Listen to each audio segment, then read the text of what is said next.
Ja, herzlich willkommen zu einer neuen Folge des Was da los Video-Podcasts. Mein Name ist Andi Schengel, ich bin Pressereferent hier im AStA und heute sitzt hier bei mir Lea Biere. Lea ist kurz vorm Abschluss ihres Master of Education Studiums, geht dann auch bald ins Ref, ist in der Hochschulpolitik ja bei uns keine Unbekannte. Also wir kennen sie zum Beispiel, weil sie vor, ich glaube, 2 oder 3 Jahren mal im AStA selber war als Sozialreferentin. Die letzten 2 Jahre wurde sie auch ins Präsidium des Studierendenparlaments gewählt für die Liste. Und heute ist sie aber hier als Campus Representative der Corona School. Und darüber wollen wir heute auch reden. Lea, schön, dass du da bist. Du, wie ich schon gesagt habe, engagierst dich bei der Corona School. Erzähl uns doch erstmal oder gib uns einen kleinen Überblick, was macht die Corona School überhaupt und worum geht es da im Groben und Ganzen? Ja, vielen Dank, dass ich hier sein kann. Und das grundlegende Ziel der Corona School ist, Studierende mit Schülerinnen und Schülern zu vernetzen, damit Lerntandems entstehen und die Schülerinnen und Schüler Unterstützung bei den Schulaufgaben bekommen, die sie ja zu Hause nun alleine machen müssen, da die Schulen wieder geschlossen sind. Die Corona School ist entstanden zu Beginn der Corona-Pandemie, gegründet von Bonner Studierenden, die gesagt haben, sie möchten irgendwas machen. Sie möchten einfach helfen und nicht einfach nur blöd rumsitzen und zugucken, was passiert. Und die haben dann eben eine Plattform ins Leben gerufen, wo sich Schülerinnen und Studierende anmelden können.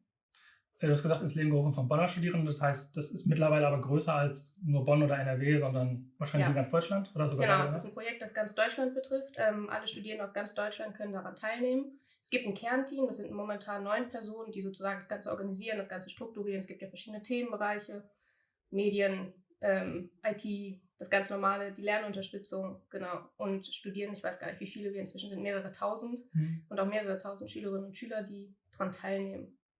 Jetzt tragt ja die Pandemie ja schon im Namen, also die Corona School ist, wie du gesagt hast, quasi zu Beginn der Pandemie entstanden, dieses Projekt.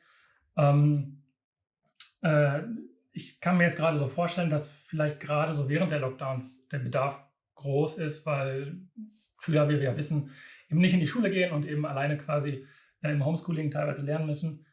Ist das so? Ist der Bedarf jetzt gerade höher? Also braucht ihr jetzt auch gerade Nachwuchs, sage ich mal? Ja, gerade jetzt suchen wir ganz, ganz viele Studierende, weil es ja wieder einen erneuten Lockdown gibt, die Schulen erneut wieder geschlossen sind, auch in ganz Deutschland.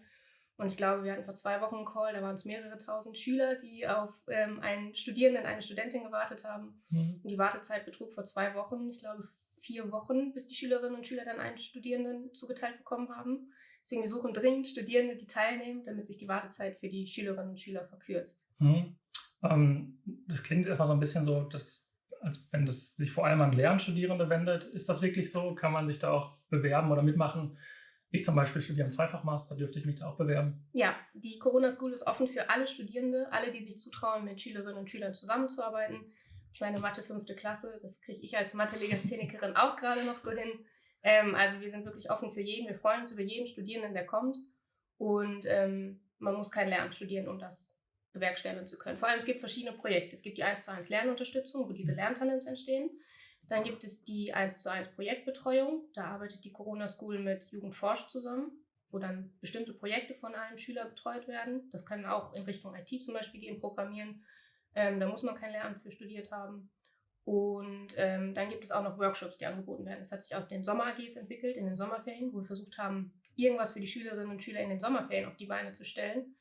Und da gab es Kochkurse, Sportkurse, alles, was irgendwie digital möglich war. Das war unheimlich vielfältig und das setzen wir auch jetzt fort. Also wenn man keine 1:1 Lernunterstützung machen möchte, kann man sich auch als Workshop anmelden mit einer Idee. Okay, also wenn ich mir jetzt den Matheunterricht der 5. Klasse nicht mehr zutraue, gibt es für mich auch andere Projekte? Genau, das, was dir gerade liegt, das kannst du da anbieten. Okay, aber sind denn bestimmte Fächer, die gerade vor allem gebraucht werden oder braucht ihr einfach generell erstmal Leute, um vor allem irgendwie die Jüngeren abzuholen? Wie kann ich mir das vorstellen jetzt in der Praxis gerade?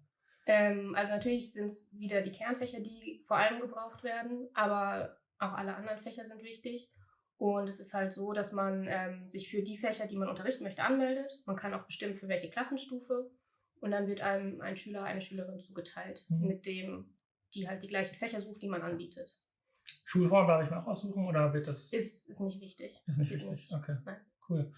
Du hast ja selber auch schon mit SchülerInnen zusammengearbeitet. Erzähl uns mal so ein bisschen was aus der Praxis. Wie kann ich mir das vorstellen, wenn ich zum Beispiel ein Tandem eingehe? Was kommt da auf mich zu? Ja, es ist ganz individuell. Also ich habe jetzt vor 2 Tagen meinen 3. Schüler kennengelernt und er braucht Unterstützung in Deutsch, Englisch und Latein. In Deutsch geht es, glaube ich, mehr darum, dass man jemanden kontrolliert, dass er das Buch gelesen hat, was er lesen soll. Er fasst mir dann die Kapitel zusammen. In Englisch braucht er jemanden, mit dem man sprechen kann, wo man mal Texte bespricht. Wir haben zum Beispiel einen Wikipedia-Artikel über Grizzlybären gelesen. Er hat mir erzählt, worum es in diesem englischen Wikipedia-Artikel ging, und wir haben Wikipedia halt auch so ein bisschen kritisiert, also digitale Kompetenz da ein bisschen geschult bei ihm. Und in Latein, ja, übersetzen wir, und ich erkläre ihm die Grammatik-Sachen, die halt wichtig sind. Ich hatte aber eine andere Schülerin zum Beispiel, die war sehr, sehr gut. Die brauchte eigentlich, was das Schulische angeht, gar keine Hilfe. Aber sie war erst seit einem Jahr in Deutschland. Das heißt, sie hat Leute gesucht, mit denen sie Deutsch sprechen kann, weil das bei ihr in der Familie halt nicht so viel war. Und sie einfach ihre Freunde in der Schule vermisst hat. Und dieses Deutschsprechen hat ihr gefehlt. Und dann haben wir viel über WhatsApp geschrieben. Sie hat mir erzählt, was sie am Wochenende gemacht hat, was sie plant, damit sie einfach jemanden hat, mit dem sie Deutsch sprechen konnte. Das heißt, je nach Fächerbedarf seid ihr auch ziemlich flexibel in der Gestaltung, sage ich mal. Also ich meine, gerade im Sprachlichen macht es natürlich Sinn, dass man sich nicht immer nur an den Lehrplan hält, sondern einfach die Übungen hat und vielleicht mal über einen Wikipedia-Artikel oder über eine Serie oder sowas redet. Es kommt darauf an, was der Schüler oder die Schülerin halt benötigt. So, das klärt man im ersten Kennenlerngespräch individuell ab. Wie oft möchtest du dich treffen? Was möchtest du machen? Wo brauchst du Hilfe? Wie stellst du dir das vielleicht auch vor? Also das sind Fragen, die ich meinen Schülern immer stelle am Anfang. Was stellst du dir vor? Was erwartest du? Wo brauchst du Hilfe? Du hast gesagt, du hattest zum Beispiel eine Schülerin, die eben noch nicht so lange in Deutschland war. Wie sieht es mit Studis aus, die noch nicht so lange in Deutschland sind? Können die sich bei euch einbringen, wenn man zum Beispiel wenn jemand Englischhilfe braucht oder so? Oder wie kann ich mir das als international vorstellen? Ja, also die Schülerinnen und Schüler sprechen natürlich die meiste Zeit Deutsch. Und leider sind momentan noch nicht die Kapazitäten in der Corona School gegeben, dass wir, wenn jemand noch eine andere Sprache als Deutsch spricht, auch einen Schüler zuteilen, der diese Sprache vielleicht spricht oder gerade diese Sprache spricht und gerade Deutsch lernt. Die Corona School fokussiert sich vor allem auf Schülerinnen und Schüler, die bildungsbenachteiligt sind oder besondere Unterstützung brauchen. Und das sind dann ja auch manchmal Schülerinnen und Schüler, die gerade erst Deutsch lernen. Und da wäre es natürlich cool, wenn die jemanden hätten, der die gleiche Sprache wie sie spricht und ihnen dann vielleicht Sachen in ihrer Muttersprache erklären könnte.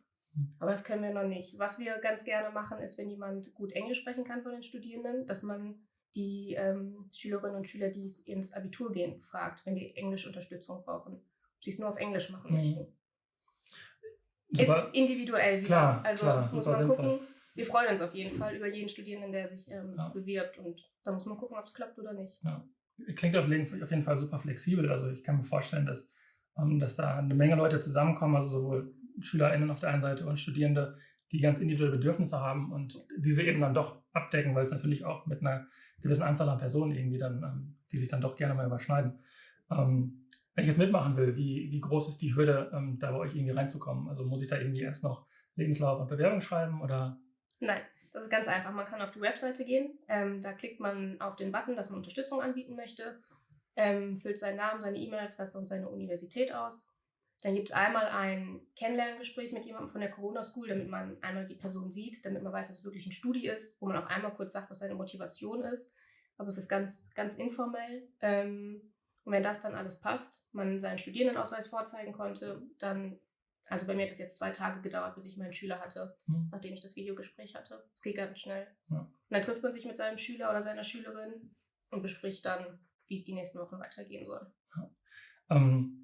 Jetzt kenne ich persönlich im Studium auch viele, viele Leute, die so ein bisschen mit Tunnelblick durchs Studium gehen. Also die vor allem natürlich schauen, dass sie in der Regelstudienzeit durchkommen, sich eben nur auf Studium konzentrieren. Kann man die Leute eventuell auch irgendwie noch abholen? Also kann ich mir das zum Beispiel im Studium anrechnen lassen, vor allem im Lehrämter? Kommen mir jetzt so in den Sinn. Ja, also die Uni Paderborn, das Platz hier, rechnet die Lehramtsstudierenden, die müssen ja ein EFP und ein BFP und ein EOP machen, also die Praktika der Lehrämtler. Und die kann man in der Corona School absolvieren und die werden vom Platz auch angerechnet. Okay, cool. Das heißt, man hat nicht die in Anführungszeichen verlorene Zeit, weil man ja sich auf Studium konzentrieren könnte, wie viele das gerne sagen. Cool. Ich finde das ein super cooles Projekt. Ich hoffe, dass ihr da noch mehr Leute irgendwie mobilisieren könnt, weil das, glaube ich, auch super wichtig ist. Auch unabhängig von Corona kann ich mir vorstellen, also zwar ist die Pandemie mit dem Namen, aber wenn wir das Ganze irgendwann mal hinter uns haben, ist der Bedarf für sowas ja trotzdem da, würde ich behaupten. Also gerade irgendwie SchülerInnen aus Haushalten, die über mich selber wurde mal gesagt, ich komme aus einem bildungsfernen Haushalt so. Ich bin selbst in Anführungszeichen Arbeiterkind, also kam quasi als erster meiner Familie an die Uni. Da hat man, glaube ich, noch eine Menge Bedarf, um mit sowas irgendwie gegenzusteuern. Also ich kann mir vorstellen, dass auch nach Corona eure Arbeit noch nicht getan ist. Ja, es geht vor allem auch um Schülerinnen und Schüler, die beispielsweise keine mobilen Endgeräte haben, weil es finanziell nicht möglich ist, oder die in andere Nachhilfeunternehmen nicht gehen können, weil es finanziell nicht möglich ist. Oder halt die einfach in der Schule nicht die ausreichende Unterstützung bekommen. Die Corona School geht momentan Kooperationen mit Schulen ein, wo Lehrerinnen und Lehrer eben auch Schülerinnen und Schüler empfehlen können, die vielleicht ein bisschen mehr Unterstützung benötigen als ihre Klassenkameradinnen. Ja, ich danke dir ganz, ganz herzlich, dass du heute hier warst, dass du uns ein bisschen was aus dem Corona-School-Alltag erzählt hast.